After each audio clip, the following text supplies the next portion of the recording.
हाँ तो नमस्कार बच्चों, कैसे हैं आप सभी। मैं आशा करता हूँ आप लोग बहुत ही अच्छे होंगे। बच्चों, आप क्लास 10th में हैं या क्लास 12th में हैं, ठीक है।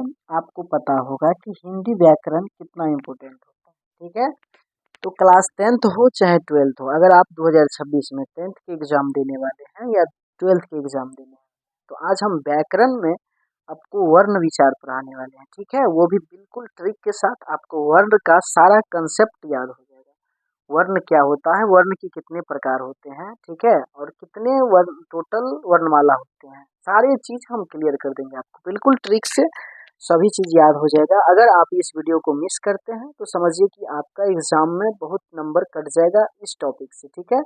तो ये आपके लिए ही है, आप शुरू से अंत तक बने रहिए और देखिए किस अंदाज में हम आपको ये अभी याद करा देते हैं, ठीक है।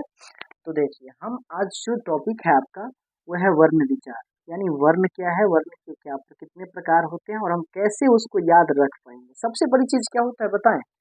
देखिए, जानता सब है, पढ़ाता सब टीचर है, बट आपको याद वो कैसे में रहेगा, आप एग्जाम में लिख करके कैसे आएंगे, ये चीज हर कोई नहीं बता पाता है, ठीक है। तो इसीलिए आज हम आपको बिल्कुल जबरदस्त ट्रिक से, टेक्निक से आपको हम पढ़ाने वाले हैं, ठीक है।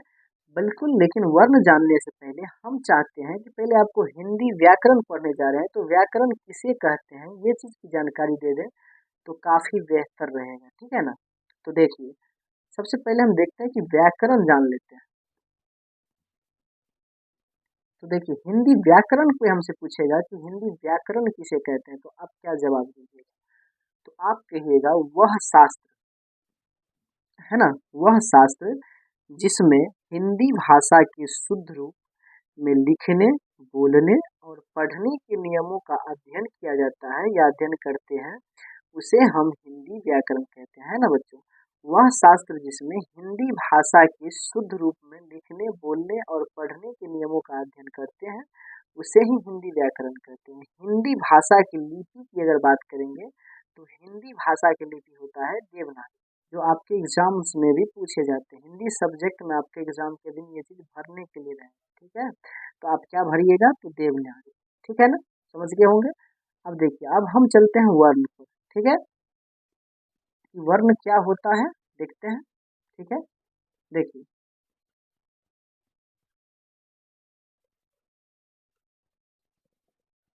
वर्ण की अगर हम बात करेंगे तो वर्ण वर्ण उस मूल ध्वनि को कहते हैं जिसका खंड या टुकड़े नहीं किए जा सकते, समझ गए। वर्ण उस मूल ध्वनि को कहेंगे मूल ध्वनि, यानी हम जो बोलते हैं, हमारा जो साउंड निकलता है हमारे मुख से, वो जो मूल ध्वनि है उसको खंड या टुकड़े नहीं किए जा सकते, ठीक है। उसी को वर्ण कहते हैं। जैसे हम कहेंगे अ, तो हमारे मुख से साउंड निकला क्या इसका हम टुकड़ा कर सकते हैं, तो आपका जवाब आएगा नहीं, बिल्कुल इसका खंड या टुकड़ा हम नहीं कर सकते हैं।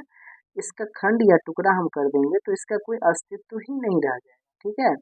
अ, आ, हर्षई, दीर्घई, ओ, क, ख, ग, गहलन, घहलन, चहलन, छ, यहलन, र, ल, ये सारे जितने भी हैं ये वर्ण है और इसके हम खंड नहीं कर सकते हैं, ठीक है। अगर हम बात करेंगे तो भाषा की सबसे छोटी इकाई आपसे बच्चों एग्जाम में अगर पूछ लिया जाए तो आप कहिएगा वर्ण। आपका आंसर क्या आ जाएगा, वर्ण, क्योंकि ये भाषा की सबसे छोटी इकाई है और यही कारण है कि वर्ण को खंड या टुकड़े नहीं किए जा सकते, ठीक है। अब बढ़ते हैं, अगला प्रश्न जो आपका होगा वह होगा कि वर्णमाला आप किसे कहेंगे, ठीक है ना बच्चों। तो वर्णमाला किसे कहेंगे, तो वर्णों के जो क्रमबद्ध समूह, कई सारे वर्ण का जो क्रमबद्ध समूह अपना लोग बनाएंगे, तो उसी वर्णों के क्रमबद्ध समूह को बच्चों हम लोग वर्णमाला कहते हैं। सबसे मोस्ट इम्पोर्टेंट बात क्या है, आप वेरी वेरी इंपॉर्टेंट मान के चलिए इस बात को बच्चों। अगर आप इस क्लास को पूरा देखिए, बहुत चीज हम आपको सिखाने वाले हैं, ठीक है। अगर आप मिस करते हैं इस क्लास को तो समझिए एग्जाम में आपको 4 से 5 नंबर, आप 10th का एग्जाम दें या 12th का, 4 से 5 नंबर वर्ण से क्वेश्चन रहता है, ठीक है। तो आप बहुत यहाँ से इतना नंबर आप खो देंगे एग्जाम में, ठीक है। तो देखिए, वर्णों के क्रमबद्ध समूह को वर्णमाला कहते हैं।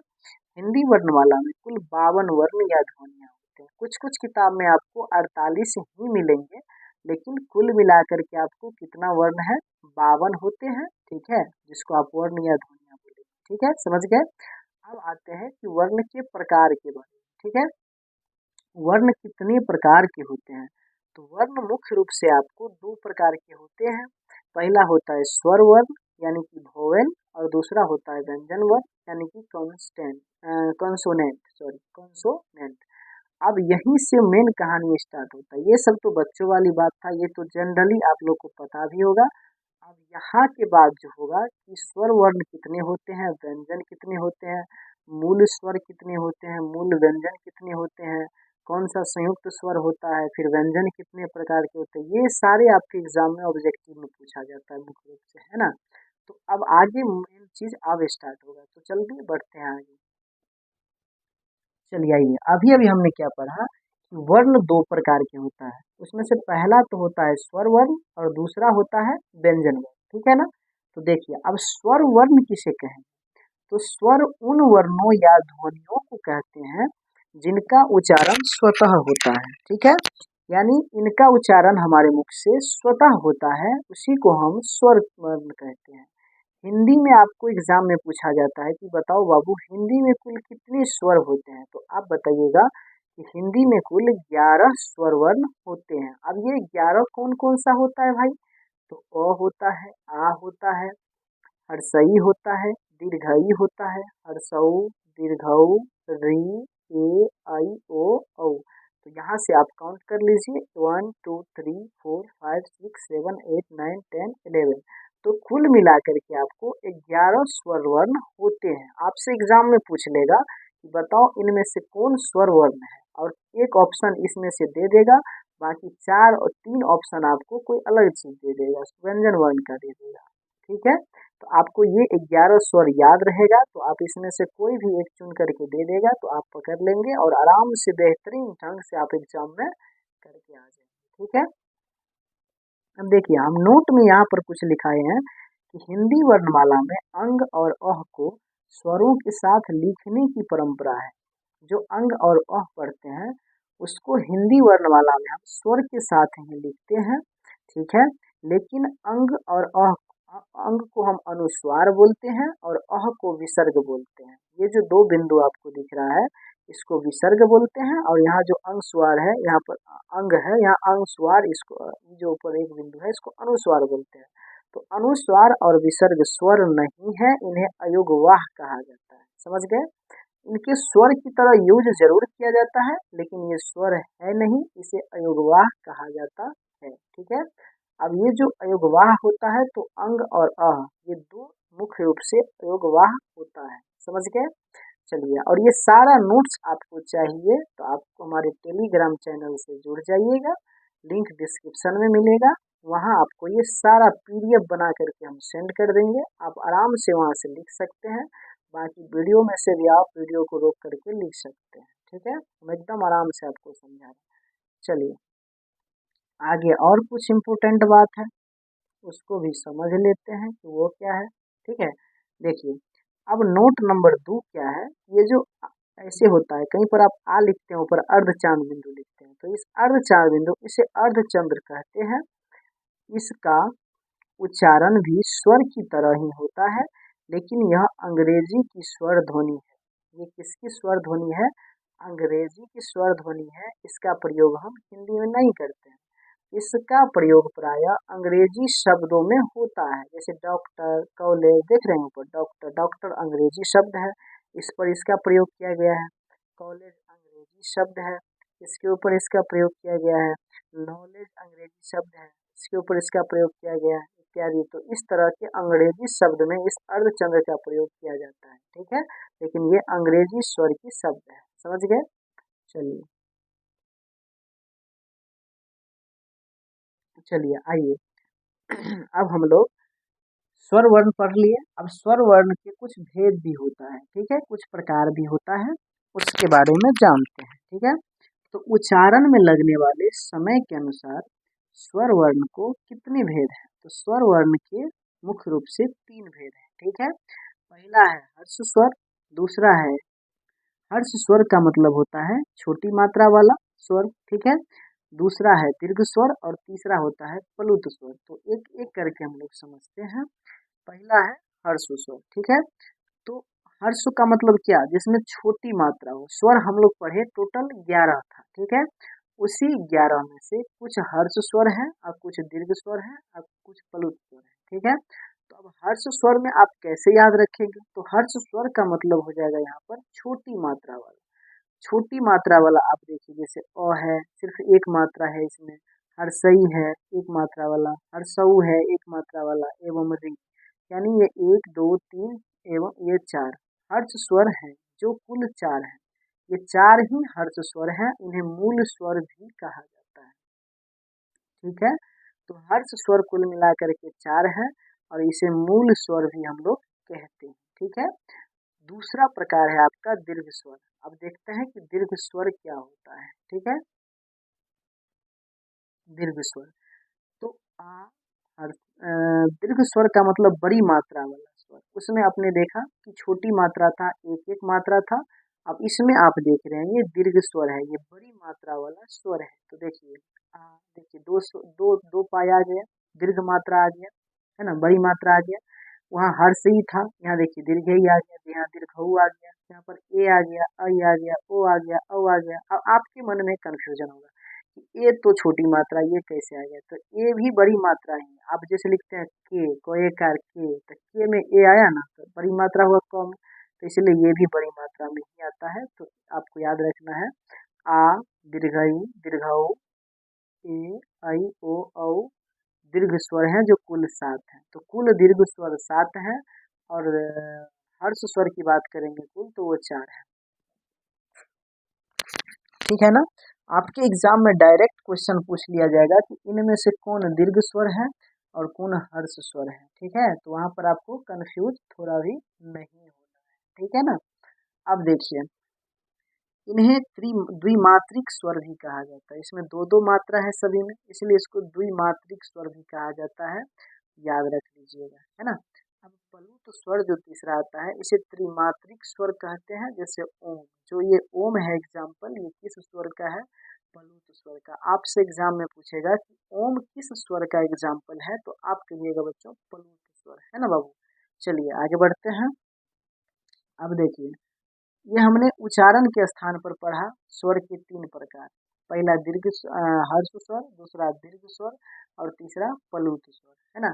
अब आइए हम लोग जाति के आधार पर पढ़ते हैं। जाति पर भी होता है 2 प्रकार की, वो कौन सा है, तो जाति के आधार पर स्वर वर्ण के कितने भेद हैं, तो जाति के आधार पर स्वर वर्ण के 2 प्रकार होते हैं। आपको इस तरह से व्याकरण कहीं पूरा यूट्यूब पर नहीं मिलेगा, ठीक है। तो आप इसका नोट्स बना लीजिए, आपके हर एक क्लास में काम देगा। चाहे आप कोई भी क्लास में है, 7 6 8 में ही क्यों ना हो, 9 में क्यों ना हो, 10 में हो, 12th में हो, 11th में हो, कोई भी क्लास में है, या आप कोई कम्पिटेटिव एग्जाम्स की तैयारी कर रहे हैं दोस्त, तो आपके लिए भी है यह वीडियो, सभी के लिए, ठीक है। तो देखिए, अ, आ, हर्षई, दीर्घई, हर्षऊ, दीर्घऊ आदि जोड़े आपस में सजातीय स्वर वर्ण है, ठीक है। स्वजातीय का क्या मतलब होता है, देखिए अ से ही आ बना है, दोनों सेम कैटेगरी में है। स्वजातीय का मतलब समान जाति, सीधा सा समझिए, है ना। अ है और अ से ही आ बनी है, तो ये समजातीय हो गया। हर्षई से ही दीर्घई बना है, हर्षऊ से ही दीर्घऊ बना है। तो इस टाइप का स्वर आपको कहीं देखने को मिलेगा, तो यह है आपका स्वजातीय स्वर, है ना। स्वजातीय स्वर इसे हम कहेंगे। अब विजातीय किसे कहेंगे, उसको भी देख लेते हैं। आइए देखिए, विजातीय स्वर अब हम लोग देखते हैं।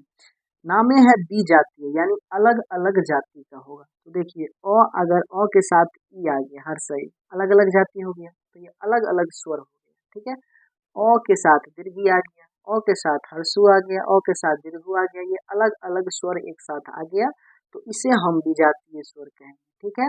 तो ये सारे विजातीय स्वर हैं। उम्मीद करते हैं आपको समझ में बहुत ही बेहतरीन ढंग से आ रहा होगा।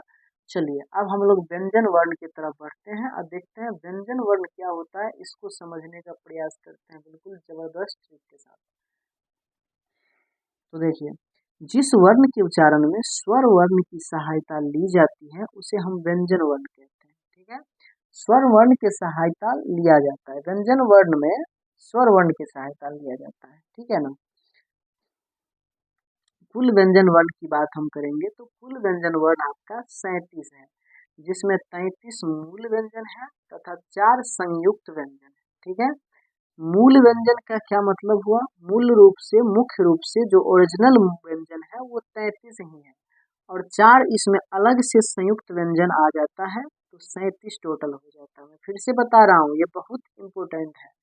कुल मिलाकर के 37 व्यंजन है, 33 आपका मूल व्यंजन है और 4 संयुक्त व्यंजन मिल होता है, इसलिए 37 हो जाता है। आप याद रखिएगा। ठीक है, अब इससे भी ज्यादा इम्पोर्टेंट आने वाला अगला जो पॉइंट है वो है, आप उसको भी ध्यान से समझिएगा कि व्यंजन वर्ण के अब आएगा आपका प्रकार। ठीक है, तो व्यंजन वर्ण मुख्य रूप से 3 प्रकार के होंगे। पहला स्पर्श व्यंजन, दूसरा आपको अंतःस्थ देखने को मिलेगा और तीसरा उष्म देखने को मिलेगा। ठीक है, तो एक एक करके देखते हैं। पहला होता है तीसरा व्यंजन, 3 प्रकार के होता है, जिसमें सबसे पहला प्रकार आपका होता है स्पर्श व्यंजन वर्ण। ठीक है, अब जिस व्यंजन वर्ण का उच्चारण स्पर्श से होता है, यानी टच करने से होता है, उसे स्पर्श व्यंजन वर्ण कहते हैं। स्पर्श व्यंजन वर्ण कुल मिलाकर के आपको 25 है। उस 25 में कौन कौन आता है? तो क वर्ग, च वर्ग, ट वर्ग, त वर्ग और प वर्ग। यही आपको पूछा जाएगा कि स्पर्श व्यंजन कुल कितने हैं, तो 25 है। क्वेश्चन पूछा जाएगा इनमें से कौन स्पर्श व्यंजन है। ऑप्शन में एक स्पर्श व्यंजन रहेगा और बाकी स्वर लेकर के दे देगा, और आप फंस जाइएगा, आपको याद नहीं रहेगा। तो ठीक है, तो आपको स्पर्श व्यंजन में याद रखना है, ये टोटल 25 है। कहाँ से कहाँ तक? तो क वर्ग से लेकर के प वर्ग तक। क्या मतलब? क वर्ग का मतलब पूरा क ख का पांचों अक्षर, फिर च वर्ग का मतलब च छ का पांचों अक्षर, ट वर्ग का मतलब ट ठ का सभी अक्षर, त वर्ग का मतलब त थ का पांचों अक्षर, और प वर्ग का मतलब प फ का पूरा सभी अक्षर। तो इस तरह से 5, 5, 10, 15, 20, 25 टोटल स्पर्श व्यंजन आपके कितने हैं? तो 25 है। अब 2 नंबर पर आता है बच्चों अंतःस्थ व्यंजन वर्ण। अब ये अंतःस्थ व्यंजन कितने हैं? तो आप समझ गए, टोटल व्यंजन आपका 37 होता है, जिसमें से मूल व्यंजन 33 होता है और 4 संयुक्त व्यंजन होता है। समझ गए? अब व्यंजन वर्ण के 3 प्रकार हैं। पहला है स्पर्श व्यंजन, आपने देखा स्पर्श व्यंजन टोटल 25 है। अब 2 नंबर पर आता है आपका अंतःस्थ व्यंजन वर्ण। अब ये भी 4 होते हैं इनकी संख्या, जैसे य, र, ल और व। ये य, र, ल और व, ये 4 जो है आपको अंतःस्थ व्यंजन है। मैं फिर से बता देना चाहता हूँ, बहुत इंपॉर्टेंट है। आप एग्जाम में इसे, अगर आपको याद नहीं रहेगा तो आप वहाँ में ऑब्जेक्टिव गलती करके आ जाइएगा। ठीक है, तो ये 4 होते हैं अंतःस्थ, य, र, ल और व। ठीक है, इसके बाद आता है उष्म व्यंजन। चलिए उसको देखते हैं। देखिए, अब उष्म व्यंजन आपने पढ़ा कि व्यंजन वर्ण 3 प्रकार के, स्पर्श व्यंजन, अंतःस्थ व्यंजन और उष्म व्यंजन। आपने देखा स्पर्श व्यंजन 25 होते हैं, क वर्ग से प वर्ग, और अंतःस्थ व्यंजन 4 होते हैं, जो कि य, र, ल, व होते हैं, और उष्म व्यंजन अब आ जाइए तीसरा प्रकार पर, ये भी 4 होते हैं, तालव स, मूर्धन्य स, दंत स और ह। ये 4 आपका उष्म व्यंजन है ना, याद रखिएगा। अब 4 संयुक्त व्यंजन आपको अलग से आ जाते हैं। ये व्यंजन वर्ण का कोई प्रकार नहीं है, ये संयुक्त व्यंजन अलग से पढ़ाई होता है, जिसमें आता है क्ष, त्र, ज्ञ और स्र, है ना। और हिंदी का अपना कुछ मूल व्यंजन होता है, अपना व्यंजन होता नहीं, जैसे आदमी इंसान का कुछ अपना खास आदमी होता है, उसी तरह का हिंदी का अपना व्यंजन होता है, जो होता है र और ध। ठीक है, ये 2 होता है। तो इस प्रकार से आप लोगों ने पूरा व्यंजन को, यानी कि पूरा वर्ण विचार को खत्म कर लिया आज मात्र इस 18 से 20 मिनट की वीडियो में। और इस वीडियो में हम आपको क्या बताया, एक बार रिवीजन कर लेते हैं। हमने आपको बताया कि वर्ण क्या है। सबसे पहले हमने बताया आपको हिंदी व्याकरण के बारे में, फिर बताया वर्ण के बारे में, फिर वर्ण के 2 प्रकार बताया, स्वर वर्ण, व्यंजन वर्ण, फिर स्वर वर्ण का परिभाषा बताया। हमने बताया कि स्वर वर्ण आपके को टोटल 11 होते हैं। ठीक है, जिसमें हम अ से लेकर के अ, आ, हर्षा, ई, दीर्घई, हर्षा, उ, दीर्घ, उ, ए, ऐ, ओ, औ तक बताया 11। उसके बाद हमने स्वर वर्ण के प्रकार बताया। स्वर वर्ण होते हैं आपके को टोटल 3 प्रकार के, हर्ष स्वर, दीर्घ स्वर और प्लुत स्वर। उसके बाद हमने व्यंजन में आया, व्यंजन भी आपके 3 प्रकार के, स्पर्श व्यंजन, अंतःस्थ व्यंजन और उष्म व्यंजन आपका। और स्पर्श व्यंजन 25 है, अंतःस्थ 4 हैं, य, र, ल, व, और उष्म व्यंजन भी 4 हैं, तालव स, मूर्धन्य स, दंत स और ह। उसके बाद संयुक्त व्यंजन भी 4 देखा हम लोगों ने, क्ष, त्र, ज्ञ और स्र, और हिंदी का 2 अपना अपना मूल व्यंजन होता है, र और ढ। ठीक है, तो इस प्रकार से आज के क्लास आप लोग को कैसा लगा कमेंट में जरूर बताइएगा। और इसी तरह से पूरे व्याकरण का हम वीडियो लेकर के आपके इस चैनल के माध्यम से आएंगे। ठीक है, तो ये आपके एग्जाम के लिए ये चैनल बहुत ज़्यादा इम्पोर्टेंट है। चाहे आप 10th का एग्जाम देने वाले हैं या 12th या कोई कम्पिटेटिव एग्जाम के भी कोई दोस्त आप तैयारी कर रहे हैं, तो आपके लिए बहुत ज़्यादा हेल्पफुल होने वाला है। इससे आगे वाला वीडियो में हम आपको उच्चारण स्थान बताएंगे। उच्चारण स्थान का इतना इम्पोर्टेंट ट्रिक के साथ आपको बताएंगे कि जस्ट आपको क्लास में सारा चीज़ याद हो जाएगा, अगर आज तक आप अगर उच्चारण स्थान से परेशान हैं तो। ठीक है, बाकी कैसा लगा आज का क्लास कमेंट में अपना विचार जरूर प्रस्तुत कीजिएगा, क्योंकि आपका कमेंट से ही एक मोटिवेशन मिलता है, जिससे हम आगे आप लोग के लिए अच्छे अच्छे टॉपिक पर वीडियो लेकर के आते हैं। ठीक है, तो आज इतना ही तक, मिलते हैं किसी नेक्स्ट टॉपिक के साथ किसी खास वीडियो में। तब तक के लिए आप लोग अपना कमेंट जरूर कीजिएगा।